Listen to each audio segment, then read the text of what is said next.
जननी जन्म सौख्यानां वर्धनी कुलसंपदां पदवी पूर्व पुण्यानां लिख्यते जन्म पत्रिका सूर्य सोम अंगारह बुध गुरु शुक्र शनिभ्यश्च राघवे केतवे नमः गजाननं बोध गणाधिसेवितं कवित्त जम्बो पलसार पक्षितं उमासुतं शोक विनाश कारणं नमामि विघ्नेश्वर पादपङ्कजं सोमं आनंद संबोधं सोमार्क कृतशेखरं दक्षिणाभि अभिमुखं वन्दे दक्षिणामूर्तिमाश्रये உலகெங்கும் வாழக்கூடிய நெக்ஸ்ட் ஜென் நேயர்கள் அனைவருக்கும் வணக்கம். நான் உங்கள் டாக்டர் வி ராஜ்குமார் சிவாச்சாரியார் பேசுகிறேன். இன்றைய தினம் நாம் பார்க்கக்கூடியது ஜோதிட பலன்களில் ஜூன் மாத பலன்கள். ஜூன் மாதத்தில் ஜூன் மாதம் 1ஆம் தேதியிலிருந்து ஜூன் மாதம் முடிய 12 ராசிகளுக்கான பலன்கள். 12 ராசிகளுக்கான பலன்கள் எப்படி இருக்கும், அதே போல் 27 நட்சத்திரம் 12 ராசிகள், இந்த 27 நட்சத்திரத்தில் பிறந்தவர்களுக்கு எல்லாருக்கும் இந்த ஜூன் மாதத்தில் என்னென்னலாம் ப்ளஸ் என்னென்னலாம் மைனஸ், ஸோ இதெல்லாம் நம்ம தெரிஞ்சுக்க போகிறோம். பொதுவாக பார்த்திங்க அப்படின்னு சொன்னால் நம்ம இந்த சில விஷயங்கள் இந்த வைகாசி மாதம் அப்படின்னு சொல்லுவாங்க. இந்த ஜூன் மாதத்தில் வரக்கூடிய சில முக்கியமான நாட்கள், சில முக்கியமான சில விஷயங்கள்லாம் இருக்குது. இதில் பார்த்திங்க அப்படின்னு சொன்னால் இந்த மாத சிவராத்திரி அப்படிங்கிறதெல்லாம் ரொம்ப விசேஷமான ஒரு நாள். அதே போல் பார்த்திங்க அப்படின்னு சொன்னால் இந்த ஜூன் மாதத்தில் நிறையா சிறப்பான நாட்கள் நிறையா வருது. அதுலேயும் பார்த்திங்க அப்படின்னு சொன்னால் கிரக பயிற்சிகள் அப்படின்னு சொல்லுவாங்க. இந்த கிரக பயிற்சிகள் அப்படின்னு சொல்லும்போது கடகராசியிலேருந்து சிம்ம ராசிக்கு செவ்வாய் பகவான் மாறுகிறார் சிம்ம ராசிக்கு. ஸோ அப்போ அந்த ஜூன் மாதத்தில் இந்த நிகழ்வுகள்லாம் இருக்குது. அதே போல் கிரக சஞ்சாரங்கள் சந்திராஷ்டம காலங்கள்லாம் இருக்குது. ஸோ அந்த ஜூன் மாதத்தில் வரக்கூடிய சந்திராஷ்டம தினங்கள்லாம் எப்படி இருக்கும், ஸோ எப்படியெல்லாம் சில சூழ்நிலைகள்லாம் நம்ம பார்த்துக்கணும். உங்கள் தொழில், திருமணம், வேலை, உடல்நிலை, மாணவ மாணவிகள், வழக்குகள் இதெல்லாம் எப்படி இருக்கும் அப்படிங்கிறத நம்ம சில விஷயங்கள்லாம் தெரிஞ்சுக்கலாம். அதே போல் ஜூன் மாதத்தில் பார்த்திங்க அப்படின்னு சொன்னால் தெய்வ வழிபாடுகளில் நிறையா ஈடுபாடு காட்டணும் அப்படின்னு சொல்லுவாங்க. தெய்வ வழிபாடுகளில் நிறையா ஈடுபாடுகள், அதாவது கொஞ்சம் இல்லை, அதாவது நம்ம ஸ்கூல்லாம் திறந்துருவாங்க. மாணவ மாணவிகள் நிறையா கடன் பிரச்சனைகள் நிறையா இருக்கக்கூடிய சிலர் இருக்கக்கூடியவர்கள் வேறு, சில பேர் கடன் வாங்கி குழந்தைகள் எல்லாம் சேர்க்கக்கூடிய தாய்மார்கள்லாம் இருக்காங்க, குடும்பத்தில் இருக்கக்கூடியவர்கள்லாம் இருப்பாங்க. அவங்களெலாம் பார்த்திங்க அப்படின்னு சொன்னால் சில வழிபாடுகள். ஏன்னா நம்மளுடைய அவசர தேவைக்கு சில கடன்கள் வாங்குவோம், சில நேரத்தில் உரிய நேரத்தில் கொடுக்க முடியாத சில சூழ்நிலைகள்லாம் இருக்கும். அப்படி இருக்கக்கூடிய காலத்தில் நம்ம என்னென்ன வழிபாடுகள், நம்ம குடும்பத்தில் என்னென்ன விஷயங்கள்லாம் நம்ம செய்யணும், என்னென்னலாம் செஞ்சால் அடுத்தடுத்து வரக்கூடிய காலகட்டங்கள் நமக்கு நல்லா சிறப்பாக இருக்கும் அப்படிங்கிறத நம்ம தெரிஞ்சுக்கலாம். அதுலேயும் ஜூன் மாதத்தில் பார்த்திங்கன்னா இந்த செவ்வாய் பயிற்சி இதெல்லாம் இருக்குது. சில கிரக மாற்றங்கள்லாம் வரும்போது அந்தந்த கிரகங்களுக்கு தகுந்த மாதிரியான பலன்கள்லாம் இருக்கும். இப்போ மேஷ ராசியிலிருந்து அந்த மீனராசி வரையிலான பலன்கள்லாம் நமக்கு எப்படி இருக்கும், என்னென்ன ராசிக்கு எப்படி இருக்கும், அவ்வளோதான். பொது பலன்கள் அப்படின்னு சொல்லுவாங்க, அவ்வளோதான்.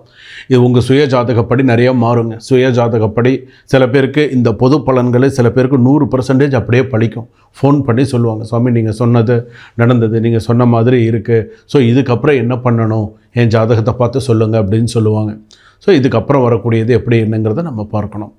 உங்களுடைய சுய ஜாதகம் ஒரு சிறிய கட்டணத்தோடு கீழ்கண்ட நம்பர் இருக்குது, அந்த நம்பரில் கால் பண்ணி சிறிய கட்டணத்தோடு ஒரு அப்பாயின்மெண்ட் ஃபிக்ஸ் பண்ணிட்டு ஒரு டைம் ஃபிக்ஸ் பண்ணிட்டு அந்த டைமில் உங்களுடைய சுய ஜாதகத்தை பார்த்து பலன்களை தெரிந்து கொண்டு அதற்கு தகுந்த பரிகாரங்களை செய்து கொள்ளுமாறு கேட்டுக்கொள்கிறேன். சிம்ம ராசி நேயர்களை, உங்களுக்கு இந்த ஜூன் மாதம் எப்படி இருக்கும்? உத்தர நட்சத்திரம் சிம்ம ராசி, மக நட்சத்திரம் சிம்ம ராசி, பூர நட்சத்திரம் சிம்ம ராசிலாம் எப்படி இருக்கும்? பொதுவாக சிம்ம ராசி அப்படின்னு சொன்னால் நான் ஒரே ஒரு விஷயம் மட்டும் சொல்கிறேன், அதை எப்போதுமே நீங்கள் இது பண்ணுங்கள். இது பார்த்திங்கன்னா ஒரு கலவையான மாதமாக இருக்கும். எல்லா விஷயமும் வரும் போகும், எல்லா விஷயமும். இதில் என்ன அப்படின்னு கேட்டிங்கன்னா, இந்த இதில் பார்த்திங்கன்னா உணர்ச்சி வசப்பட்டு எந்த ஒரு முடிவு எடுத்தாலும் அது மிகவும் தவறு. உணர்ச்சி வசப்பட்டு எந்த முடிவும் எடுக்காதீங்க, முதல் விஷயம். அடுத்ததாக பார்த்திங்கன்னா சில பிரச்சனைகளுக்கு வேலை சம்பந்தமான பிரச்சனைகள், அதே போல் பார்த்திங்கன்னா தொழில் சம்பந்தமான பிரச்சனைகள் அதிகரிக்கும். கொடுத்த பணம் வராது, வீடு பிரச்சனை, குடும்ப பிரச்சனை, ஒன்று மாற்றி வரும். 7ல் கண்டகச்சனி நடக்குது. இப்போ அடுத்ததாக சிம்மத்தில் செவ்வாய் வேற வருது. சில விஷயங்கள் சமாளிக்க முடியும், சில விஷயங்கள் உங்களுக்கு சமாளிக்க முடியாது. அதே போல் எந்த ஒரு முடிவையும் யோசித்து எடுங்க, அவசரப்பட வேண்டாம். எந்த ஒரு விஷயத்துலையும் அவசரம் காட்டாதீங்க.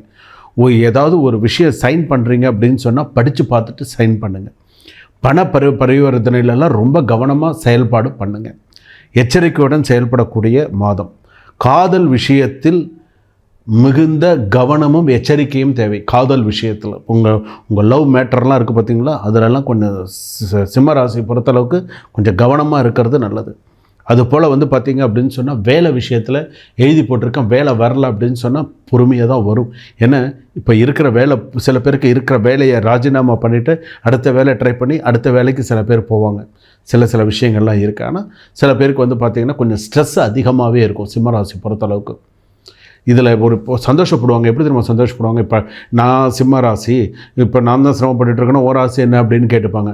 அவங்களும் கொஞ்சம் சிரமப்படுற ராசியாக இருக்காங்கன்னு வச்சுக்கோங்க. இவங்க ரொம்ப சந்தோஷப்படுவாங்க. பரவாயில்ல, நான் தான் கஷ்டப்படுறதா இருக்கேன், இவனும் கஷ்டப்படுறான், பரவாயில்ல, இப்படியெல்லாம் மனசை தேத்திப்பாங்க. இதெல்லாம் உண்டு. அடுத்ததாக பார்த்திங்க அப்படின்னு சொன்னால் கணவன் மனைவி ரொம்ப ஒற்றுமையோடு இருங்க. சிறு கோபங்களும் கூட பெரிய பிரச்சனையில் கொண்டு விடும். கணவன் மனைவி ஒற்றுமை மேம்படும். அது உங்கள் வார்த்தையில் தான் இருக்குது ஜூன் மாதத்தை பொறுத்தளவுக்கு. அதே போல் ஷேர் மார்க்கெட்டில் நிதானித்து செயல்படுங்க. கொடுக்கல் வாங்கல் விஷயத்தில் நிதானித்து செயல்படுங்க. பெரியோர்களுடைய உடல்நிலையில் அதிகமாக கவனம் செலுத்துங்க. மருத்துவ செலவுகள் பெரியோர்களுக்கு அதிகரிக்கும். அதே போல் பார்த்திங்க அப்படின்னு சொன்னால் கவனமாக இருக்க வேண்டிய மாதமாக இருக்கிறது ஜூன் மாதத்தை பொறுத்தளவுக்கு. நம்ம இதுவாக இருந்துட முடியாது, சித்தம்போக்கு சிவம்போக்குன்னு இருந்துட முடியாது. ஓரளவுக்கு கொஞ்சம் நிதானித்து என்ன செய்யணும் என்ன பண்ணணுங்கிறத சில விஷயத்தில் பார்த்து தான் இருக்கணும். உடல்நிலை சம்மந்தப்பட்டதெல்லாம் கொஞ்சம் கவனமாக பார்த்துக்கணும். மாணவிகள் படிப்பில் நல்ல கவனம் செலுத்தி புதிய இதிலெல்லாம் சேர்ந்து நிறைய விஷயங்களில் சேர்ந்து நிறைய எக்ஸ்ட்ரா கரிக்குலர் இதிலெல்லாம் நிறைய ஆக்டிவிட்டீஸ்லாம் சேர்ந்து இன்னும் நிறைய நல்ல விஷயங்கள்லாம் சாதிக்கணும் அப்படிங்கிற அளவில் வருவாங்க. சில பேருக்கு பார்த்திங்கன்னா மார்க்ஸ் அவங்க எதிர்பார்த்த மார்க்ஸ் 10th இல்லை. ஸோ +1 போகிறதுக்கு சில பேர் சில கரெக்டான குரூப்ஸ் கிடச்சி போயிடுவாங்க. சில பேர் 10th நிப்பாட்டி +1 +2 படிக்காமல் வேறு இடத்துக்கு அப்படியே மாறுறதுக்கான வாய்ப்பு சில மாணவ மாணவிகளுக்கு சிம்ம ராசிக்கு உண்டு. 10th முடிச்சிட்டாங்கன்னு சொன்னால் அடுத்த +1 +2 போக மாட்டாங்க. ஸோ இவங்களுக்கு மார்க்ஸ் பார்த்திங்கன்னா 350க்கு மேலே 400க்குள்ளே இருக்குன்னு வச்சுக்கோங்களேன். இதுக்கு மேலே அடுத்தது +1க்கு எனக்கு இந்த குரூப் எனக்கு வேண்டாம், நான் 10th அப்புறம் இது நான் வேறு ஏதாவது ஒரு டிப்ளமோ இல்லை வேறு ஏதாவது ஒரு லைன்லலாம் போகிறதுக்கான வாய்ப்புகள் இருக்குது. ஸோ அதனால் படிப்பு சம்மந்தமான விஷயங்களை கவனமாக இருங்க. படிப்பு என்ன படிக்கணுங்கிறதுல. அதுலேயும் சிம்மராசி பொறுத்த அளவுக்கு இந்த ராகு புக்தி சில புக்திகள் அந்த மாதிரி இருக்குது அப்படின்னு சொன்னால் படிப்பு ரொம்ப தடைப்படுற மாதிரியான சில சூழ்நிலைகள் வரும். இல்லை ஃபீஸ் எல்லாம் கட்டி எல்லாம் ரெடியாக இருக்கும், ஆனால் ஸ்கூலுக்கு போக முடியாது. அந்த மாதிரியான சில விஷயங்கள் வரும். கவனமாக இருங்க. அடுத்ததாக பார்த்திங்கன்னா பெண்கள் மிகவும் எச்சரிக்கையாக இருக்க வேண்டிய மாதம். சீட்டு போடுறேன், பக்கத்தில் கடன் வாங்குகிறேன், வீட்டுக்காரருக்கு தெரியாமல் வாங்குகிறேன், மாமனார் மாமியாருக்கு தெரியாமல் வாங்குகிறேன், அதை பண்ணுறேன் இதை பண்ணுறேன்னு எதையாவது ஒன்றை பண்ணி மாட்டிக்காதீங்க. சரிங்களா? நீங்கள் நல்லது செய்ய போய் கெட்ட பேர் வரும். யாருக்கு என்ன பொறுப்போ அந்த பொறுப்பை அவங்க செய்ய. பெண்கள் நீங்களாக போய் ஒரு விஷயத்தில் தலையிட்டு நீங்களாக போய் ஒரு விஷயத்தில் இது பண்ணிக்க. ஏற்கனவே சிம்மராசி பெண்கள் நிறையா படாத பட்டுன்னு இருக்கீங்க. எல்லோரும் இன்சொல்லுக்கும் ஆளாயின்னு இருக்கீங்க. செய்யாத தப்புக்கும் தண்டனை அனுபவிச்சுட்டு இருக்கீங்க. ஸோ இவ்வளவு பிரச்சனைகள் உங்களுக்கு இருக்கும்பொழுது நீங்கள் எதுக்கு மற்றவங்களோட ஒரு இதுக்கு போகணும்? நீங்கள் உண்டு உங்கள் வேலை உண்டு நிம்மதியாக இருந்துட்டு போங்க.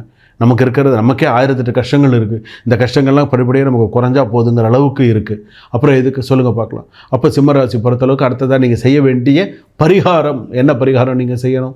7ல் கண்டகச்சனி ரெண்டு விஷயம் பண்ணுங்கள். கால பைரவருக்கும் சரி ஆஞ்சநேயருக்கும் சரி தொடர்ந்து வழிபாடு பண்ணுங்கள். கால பைரவருக்கா இழுப்ப எண்ணெயில் விளக்கேற்றுங்க, அது ஏலக்காய் மாலை போடுங்க.